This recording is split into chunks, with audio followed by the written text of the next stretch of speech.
parler de 3 sujets aujourd'hui qui ont bouleversé les réseaux sociaux. Nous allons commencer avec une jeune dame âgée de 27 ans qui était enceinte. Et au cours d'une dispute avec son mari, je précise qu'elle était sous emprise de médicaments et d'alcool. Au cours d'une dispute, elle se met à crier « C'est pas ton enfant !» parce que je précise, le mari était entré un peu plus tard, donc elle s'est énervée. Je pense que c'est les hormones.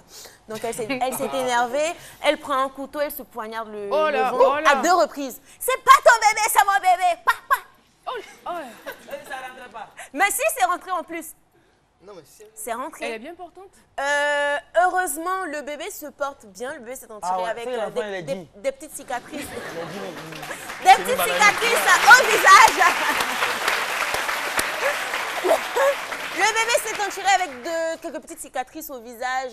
Elle a été enfermée pour 4 ans de prison avec sursis et l'enfant a été placé. Voilà, donc l'enfant va être adopté. Voilà. Le père, il veut plus l'enfant. Mais qu'est-ce qu'il peut dire? Il peut pas, parce qu'il peut même pas contrôler sa femme. Déjà qu'elle prend un couteau, elle se poignarde le ventre, il ne peut rien dire. Lui donner après, la garde de l'enfant. Voilà. Puis... Donc l'enfant a été placé. On part avec notre deuxième sujet, ça se passe à Dallas. Donc je vous explique un peu. Professeur de français, voilà, et un jour un appel anonyme dévoile au directeur de l'établissement que le professeur de français, au fait qui est une femme, a tourné des films pour adultes. La prof coquine. Voilà, des films pour adultes. Et 16 films.